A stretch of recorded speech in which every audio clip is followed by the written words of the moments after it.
Hi, I'm Dr. Boyce Watkins. Welcome to This Week in Black and White. I am here with Susan Patton, aka the Princeton Mom. How you doing today, Susan? Fantastic voice. I'm so glad you got the memo about wearing purple today. I like your purple tie, my purple Yes, sweater. We're good. yes. Good. You got the memo. Good. The cosmic memo. If we just you sent the telepathic signal. I picked it up. Pick it up. That's what smart people do. That's That's what exactly smart what people do. smart people do. That's exactly what smart people do. Good. Yes, Glad we're on the same yes. page here. Now, you and I were talking before. We always talk before we talk A little on bit. camera, and one of the things you brought up, which I thought was really interesting, was you were asking me, how would you define racism? How would you define white supremacy?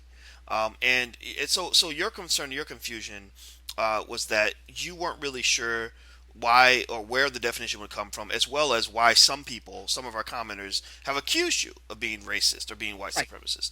Right. And so I want to let you kind of get the first word in to kind of see Good. this. Can you elaborate on that Of confusion a course little I bit? can.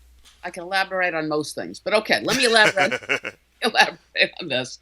As you know, I read our comments top to bottom. I read them every week, and they're important. I'm always eager to know what our viewers think and what our viewers perceive about our conversations, what they like about it, what they don't like. It's troubling to me that we have so many viewers who regularly call me a racist and a white supremacist. And I'm thinking, you must be kidding me. I am so not a racist and white supremacist. And then it made me think, maybe we're just not defining it the same. When I think of someone who is racist, I think of someone who recognizes. I think a racist is someone who recognizes that there are differences between black people and white people. And I don't there's nothing wrong with that, right? I don't think there's a thing wrong with it. I think where it gets problematic is when those differences are used to discriminate against any race.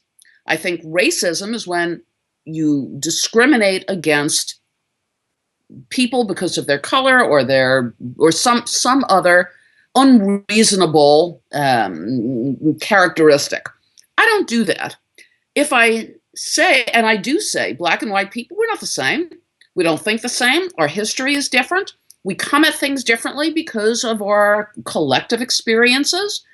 I don't think there's anything wrong with that. But I really hate being called a racist because I don't think that white people are intrinsically better, smarter, or should be entitled to more and better opportunities than black. I don't think that. You know I don't think that. I can't believe that our readers, our viewers think that I support the idea that white people are better than black people or should be afforded more and better opportunities than black people. I so don't think that, but I don't like the name calling. First of all, I think that's just bad form. I think it's unbecoming.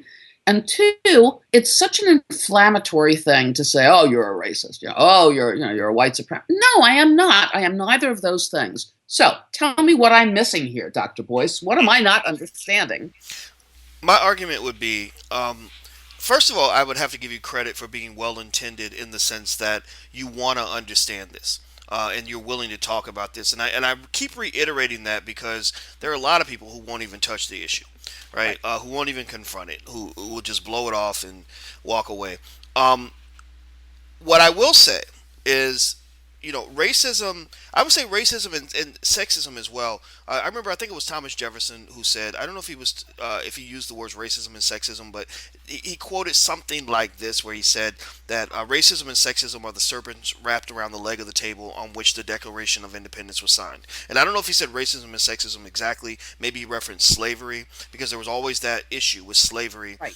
kind of being this thing that lied in contradiction to America's pursuit of liberty and all these other things. Right. Now, okay, if I'm talking about not just Susan Patton, but just sort of any well-intended white person who says racists are bad, I don't want to be a racist. Um, I think that there's a difference between making that statement as a definitive statement as opposed to laying it out in a way that leaves it subject to interpretation. Where you say, okay, I don't want to be a racist. What about me? What about my life? What about my thinking? What about my privilege, if you will, uh, might possibly put me in that category of either supporting racist ideas, supporting racist policies, because we have to remember, whether you're racist or not doesn't matter nearly as much as whether or not our country is racist. And when I say our country, I'm not talking about the people. I'm talking about the structure of the country, Structure, that the already, right? institutions of the Right. country, right? So, because we have no doubts, at least I don't, that inequality exists, racial inequality exists, which it was created. This inequality didn't come out of nowhere. It didn't just happen just, by chance. It happened because people for a very long time supported racist policies. They said if you're black, you go that way. If you're white, you go this way. Right. If you're white, you get the Homestead Act, you get the New Deal, you get all these federal policies. If you're black, you get none of that. Just be glad that we don't enslave you anymore, right? So, and the list goes on and on. So what I would say is that, first of Wait, all, go the ahead. Go I'm ahead. sorry. Well, I would say, first of all, the bigger detriment in racism is not so much about what your attitude is toward me or my attitude is toward you. There are going to be differences. There are differences between Jews and Italians, and right. I mean, or all kinds of the Irish. Right. Yes. That's people are always going to have an issue with people that are different, because maybe they don't understand them, and sometimes they don't like them. What really matters the most is not so much the fact that we're different, and even if you didn't like me, but I know you love me. Um, I do. Even if the fact that we're different doesn't matter nearly as much as the power disparity, because the power disparity is when your attitude toward my differences allows you to dominate and imperialize me, and to hurt my outcomes and opportunities because you're punishing me for not being like you. I am not doing anything Well, of you're not doing that, but white America as a collective does that, and I can tell you as a black man how it feels to go into. I can just describe my experience when I went to Syracuse University. They never hired a black finance professor in the 100 years that they'd been in existence. The whole faculty in every department was nothing but white people, and a few Europeans thrown in and stuff like that. I felt like a fish out of water. I didn't know, I was so different from my colleagues. They didn't understand this young black man. And a lot of them, I think, because they didn't understand me, or maybe they feared me, or whatever, there was disparate treatment. And it wasn't so much that they tried to be mean to me, it was that they said, we don't dislike him because he's black. We dislike him because we don't understand him, or because he's different, or because he does things in a way that's different from the way we do things here at Syracuse, Did you right? actually feel disliked? I did absolutely. Oh, I was absolutely disliked. Disliked. Absolutely, I had proof. I mean, someone came to me and said that basically the people responsible for deciding if I would get promoted or not, that they had a meeting and said we should have gotten rid of him when we had the chance. And a lot of it was not. And again, if you ask them, like, well, did you dislike Boyce because he was black? They're not gonna. They would never say that, and I don't. And I believe that they would honestly be trying to tell the truth. What they would say is, no, we didn't. We just didn't like Boyce because he was a jerk, or we didn't like Boyce because he was too radical, or we didn't like Boyce because he was this, and this. And if you go back 150 years, whites didn't all dislike every black person. There was always a slaveholder who had black people that he loved. You loved your nanny. You loved your butler. Maybe you almost felt like you almost treated them like family. When they lynched a black person, it wasn't because he was black. There was always another reason. It is, no, we're going to lynch this black person because he's a rapist. Or we're going to lynch this black person because we think he's a criminal. We're going to lynch this black person because he's too radical, too outspoken, etc. So blackness has almost never been the reason for people oppressing or hurting black people. It was always something else that you were being punished for, but your blackness tended to make the punishment far more severe because of white domination of our culture and our society. Okay. But I don't do any of that.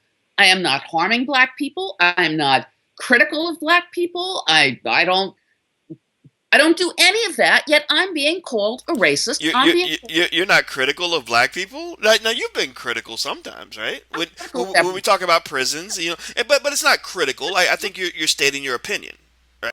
and that's it. That's exactly right. And when I've said, you're not going to find yourself in prison if you haven't broken the law, so don't break the law. I understand that your comeback is, well, the law is different for black people than it is for. I know. You've told me that many times, and I'm sure there's truth to that. I didn't do anything. I have not done anything that should lead anybody to call me a racist or a white supremacist. And when they do, it's repellent. I think to myself, okay, this is just the kind of militant, angry, enraged black person that I don't want to have anything to do with. And this goes back to one of the first conversations we had. White people are afraid of black people because there's rage there, and you never know how that rage is going to be expressed. And it's going to be expressed at me for no reason. I didn't do anything to you. I didn't do anything to black people. I've been a supporter of all people because why wouldn't I be? You know, I'm an HR babe. I hire people all the time. Do you know how many people do you know how frequently, this is a little bit funny. The nature of the work that I do, the kind of research that I do and the recruitment that I do, I don't meet candidates before I hire them. And the reason I don't meet them, I have extensive phone conversations with them to understand their presentation and their thinking and their experience and why they made moves, etc. But because I'm hiring very senior level people out of established companies, I know what these kind of companies hire in terms of, I can be guaranteed that somebody who's working at Condé Nast or American Express Publishing or Time Inc., they, in terms of their presentation, they're professional enough that I don't have to meet them. The reason that a recruiter needs to meet a candidate is if they're coming out of a company that you really have no history with and you don't quite know what they look like and you're scared to death they're going to show up with tattoos and piercings and, you know, who knows what other kind of. I don't need to do that because the people that I'm talking to, that I'm recruiting, they're all senior enough in companies that I know the kind of presentation that's required in these companies, so I don't have to meet these candidates. Do you know how frequently I've hired people and then I finally get around to, you know, putting in some FaceTime at whatever company and I show up and I'll ask, you know, where does so-and-so sit? Where is so-and-so's office? And I get to their office and I look at them and I've said to them, oh my God, you're black. Do you know how many times I've had that conversation? It happens all the time. And, you know, I'm delighted when it does. And my answer is, in a fair fight, which I'm telling you, when I recruit for senior people, it is a fair fight. I don't know if you're black or white. I don't care if you're black or white. I'm looking to hire the best person I can find for my client. Do you know how frequently it happens that I have, oh my God, you're black. I had no idea you were black. And we laugh about that because it couldn't matter less. So I don't understand how, and you know, and I've talked about this a little bit before, and our listeners have said, "Oh yeah, you resent having to hire black people, and you don't outreach to the black." No, I don't outreach to the black community. I don't outreach to any community other than the areas where I think I am most likely to find the very best candidates for my clients. That's my job. That's what I do. That's what I get paid for. I am not a white supremacist. I am not a racist. And I don't know how to not be called that by our viewers. And a lot of them call me that. A lot of them. Let me ask you, do you think I'm a racist? I don't. I think that You better racism not is say a yes. is. You I better think not no. say I yes. think racism is a social disease that exists in the very fabric of the structure of our society. I think that many of us are infected on some level. I think that you can promote white supremacy without being a racist. You can promote structural racism without being a racist. Um, in the example you just described, where you talked about the fact that you legitimately, and I believe you entirely, you do job searches in a colorblind context. You Right, don't even know the race of the people that you're looking at sometimes, right, from what I understand. Okay.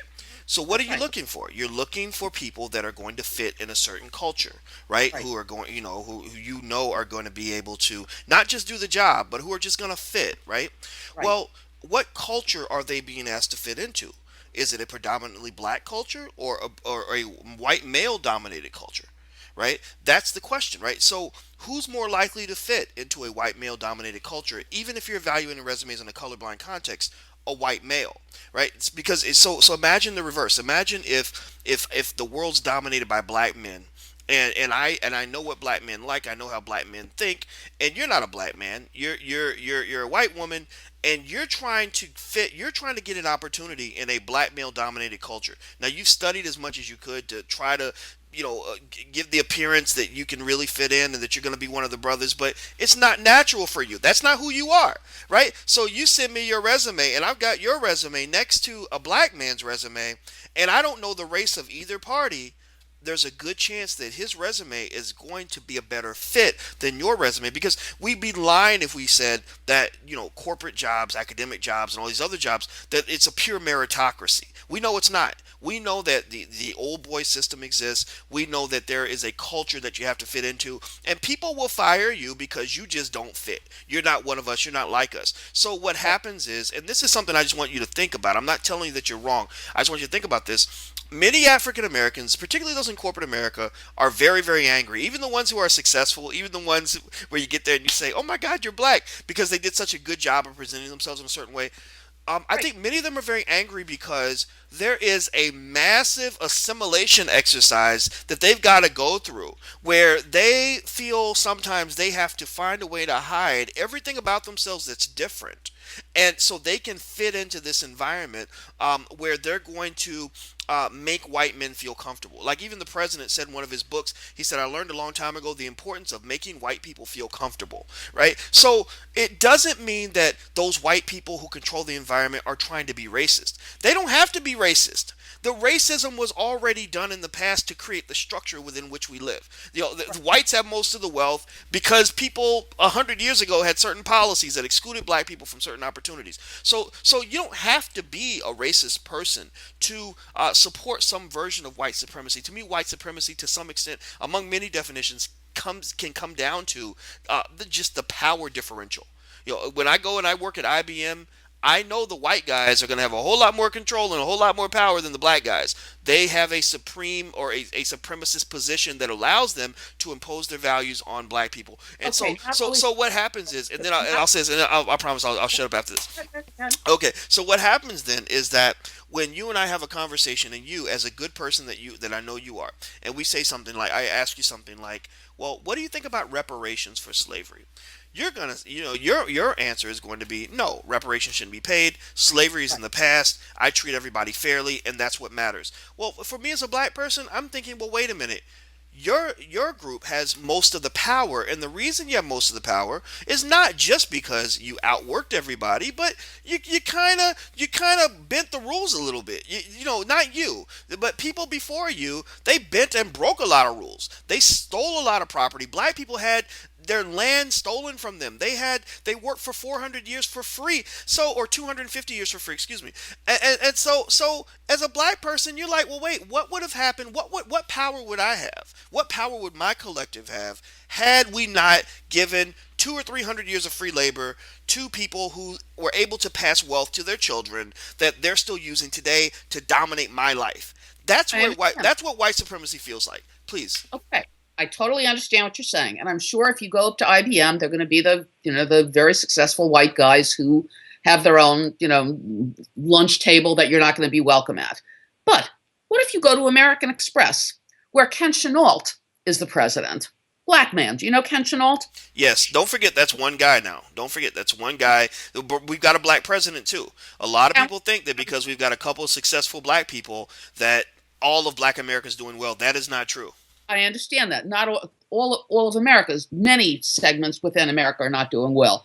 But to address your point about how people like the people that I recruited successfully who are black have managed to suppress elements of their blackness to be more attractive or more accepted by a community or a business that is white male dominated. I think all people, all people, when they apply for a job anywhere, you have to suppress stuff that maybe is intrinsic to who you are.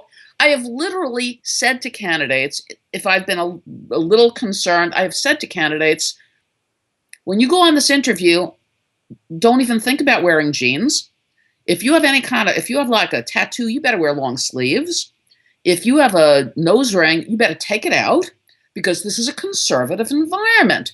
This doesn't mean it's an environment that's unwelcoming of black people, but if you want to do well in this corporate environment, anybody, black, white, male, female, anybody, there are certain rules of the game you have to play by. This is not just black people. So I think it's not correct to say that these few black people who succeed in white environments have suppressed their blackness or the elements of their race that might make others uncomfortable. We all do that. We all do that. There are certain things that are required of all of us, black, white, male, female, to succeed in a professional environment. Look, when I show up at my clients' offices, honestly, how I wish I didn't have to wear control top pantyhose and high heels and makeup and jewelry. Come on, I hate that stuff. I hate that. I hate having to do it this morning. If it were not that we were having a conversation, I'd be doing my work in my nightgown. Why not? But these are the things that we do because it's appropriate, it's required. It has nothing to do with not with needing to repress or suppress who you are or what you are. It's because there are certain modalities that are expected and that are proper and that are appropriate in a business context, and that's why we all do them. It's not just a black thing. So tell me, what do I do, given that you just said that much of this is really institutional stuff? It's not personal, it's institutional. Well, I don't run institutions. What can I personally do to no longer be labeled a racist? Because again, first of all, you didn't even answer my question, Boyce. I asked you before. Do you think I'm a racist? Give me a yes or no answer. I don't think it's a yes or no answer. I really don't. I think that it is. Or nuance. I think that you know, because first of all, I think that who we are changes depending on the context. A lot of it's in the eye of the beholder. My belief is that I don't think there's any benefit that comes from me accusing you of being a racist.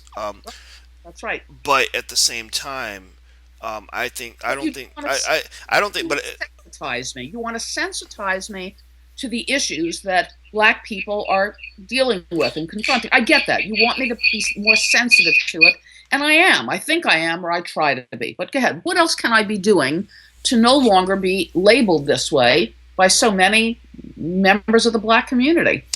I think doing as much listening as talking and continue to do that. I think you already do that. I think you already listen, but I think really listening is important too. I think coming into a conversation without assuming that you know the answer, because for many white Americans, their answer to racial problems are answers that they were given to them by a white supremacist Right. society.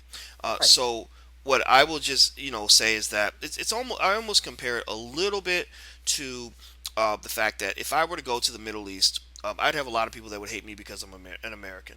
And some of them may say I hate Americans because my child went to a daycare and they sent down a drone and they blew up the daycare and killed my child. I can clearly say I didn't do it, but I'm not gonna, and also I can't sort of just sort of, I guess, have a blanket defense of every U.S. foreign policy decision ever made because there have been some bad decisions. Like we declared war in Iraq, we shouldn't have done it. But at the same time, do I hate the country? No, I don't. I think that unlike a lot of people, I think that there are a lot of redeeming qualities about America. I think there are things to admire about our country, and I stand by that. But at the same time, I can't deny my connection to a country that has done some things to hurt other people, right? So maybe the way I deal with that is, instead of necessarily giving sort of a blanket endorsement to whatever hostility they may have toward me, realize that some of that isn't necessarily directed toward me per se. They may aim it at me at that moment, but really they're thinking about the country that I'm a part of and their view of that country. And that doesn't mean that they're 100% correct, but they are 100% correct about how they feel and about their experience. And what I would be wise to do is to at least try to listen and understand it, and be open to the idea that maybe by seeing my country from a different point of view, I'm going to learn some things that might change how I see things as a person. So the way I see America as a black man, it's never going to be the same as the way you see America. My experiences have been different. Right. I can't. I've never felt comfortable inviting anybody, most white people that I work with.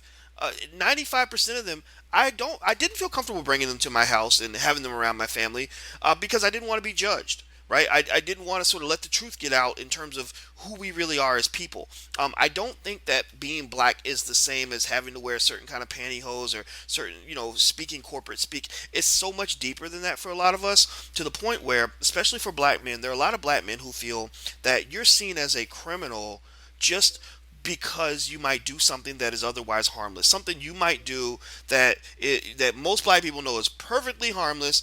A white person might see that and become scared or nervous. An example I'll give you is this. In terms of the perception of black males in particular, when Jordan Davis, a 17-year-old kid, was shot and killed by a white guy at a gas station because he played his music too loud. The jury was thinking about acquitting this guy, and a lot of people, a lot of viewers at CNN were saying, "Oh, well, he was a thug," and the defense attorneys were saying he was a thug and he was scary. He threatened the guy and he was going to do this and do that. And the reason it was easy for them to get away with that argument is because there are so many people who see black men as inherently scary and dangerous, and I resented that because I said, "Gosh, if I'm on trial for shooting a couple white kids for playing their music too loud, there's no way I could go into the courtroom and say, 'Oh my God, these white kids, they scared me so much and it was so bad. They were just big thugs.'" It's not going to work, right? So I think that just kind of trying to be sensitive to that, trying to understand that, can really go a long way. I can't control what people say or what they think about you. They're probably, there's a good chance they're not gonna like you, but you've got thick skin, and I encourage you to keep talking. That's why I talk to you. It's because Always. I want your voice to continue to be heard. Thank you. I appreciate that. I appreciate that. You still didn't answer my question. Do you think I'm a racist? Do you think I'm a white supremacist? You don't really. Honestly, I think that 95% of the American population, white, black, otherwise, are white supremacists. I know a lot of black people who buy more into white supremacy than Said most that. white people do. Had this conversation, right? Yes, I know some black people who literally who really do think that the white man's ice is colder, that the white man's products are better, that the white man's kids are cleaner. I don't know if you do you remember that study that they did where they had the little black kids look at the dolls. They showed them the black doll and the white doll, and the white doll was good. She was pretty. I mean, white supremacy affects everybody. It doesn't just affect white people. In fact, I imagine I've seen situations where a white person was literally just shocked at the fact that black people were treating them better because they were white. There are certain black people who truly believe white people are better, that they're smarter, that they're more capable. They won't support black businesses because they think the products are going to be shoddy. And so it's a battle for everybody. So okay, if you want me to answer the question, I'll say yeah, probably. You probably are a little bit of a white supremacist, but I think I might be too. I mean, growing up as a black kid in Kentucky, Sure, sure. I spent a lot of years of my life thinking that there was a legitimate reason that white people live better than black people. That white people just did things better. They made better decisions. They were smarter. They worked harder. They just, and it took me a while. It wasn't until I really learned history that I started to understand all of this. But the thing is, the things that you learn as a child, they stay with you into Yes, adulthood. they do. Yes, They absolutely. do. So I think They, I think white supremacy and racism kind of affect all of us. It's really a disease you have to eradicate, and you have to self-medicate. And our society really needs an injection of some sort of social penicillin to help us get past this. And here's the problem: we're not doing that. We're thinking that we can get past structural inequality and historical racism and white supremacy by pretending like the past didn't happen. We think we can get past racism by promising ourselves that we'll never be racist again. We really do. No, if you really want to fix America, you can't act like the past didn't happen. You have to dig deeper into the past to understand why your society is what it is, why people think the way they do, why things are structured the way they are, so you can revisit some of that and make corrections. Uh, I don't disagree with you. I don't disagree with you, but I'm quite confident that the name calling never helps. It never helps. It's like ridiculous. It's like the lowest level of I don't agree with you. I'll talk to anyone whose opinion is different than mine. Look, I talk to you every week, even though your opinion's different than mine. Name calling? No. I would encourage our listeners rise above that. Be well, better than that. Be well, bigger than I that. would also tell them, look, if you're gonna call her, if someone's gonna call you a racist or call me something, I'm not offended that you call me a name, but defend your point. Explain. Give an explanation other than, oh, you're just a racist. Because you and I go through that when it comes to, sexism. When we talk about feminism and what's wrong with that, we'll have people say, oh, you're just a big sexist. Okay, elaborate, please. I mean, Right. is that your cop out? That you're just gonna throw out a name and then think that somehow you won the Right. argument? No. Defend your point. Give me evidence. Prove it to me, and then I'll consider your point. Right. So I would encourage anybody. Look, if you're gonna call Susan a racist, go. I don't mind if you do. Say what you want to say, but defend your point. Be intelligent. Be thoughtful. Don't just throw names out there and think that you won the debate, because that's not what we're all about. So thank you, Agreed. Susan. What a pleasure to talk to you. I have a couple shout outs before we go. Yes. Rascal 77s, Ray the Printer, Broderick Russell Jr., Camille Narr, Shelley A. Thunder, Black Yoda Pime, Jason Rose, and Jason Miyake. Love you all. All right. Well, I love you too. For those of you who are commenting and watching all of this, I hope we're all learning something today. So feel free to leave your comments. And Susan reads more of the comments than I do. I read some, but when I start to boil, when my blood starts boiling, I have to go do something else because I'll get mad and get in there. But we are paying attention. We're very happy that you're a part of this. So please continue to do that. So thank you very much, Susan. I appreciate your time. Always a pleasure, boys. Yes, everybody, this is Susan Patton, aka the Princeton Mom. She wrote the book Marry Smart, and I encourage you to take a look at this book. I think she's got some great opinions in the book. Now, when it comes to race, I don't know. I don't know if I agree with her opinions. Ah. I'm messing with you. But all right, well, until we meet again, please stay strong, be blessed, and be educated. We are gone. Peace.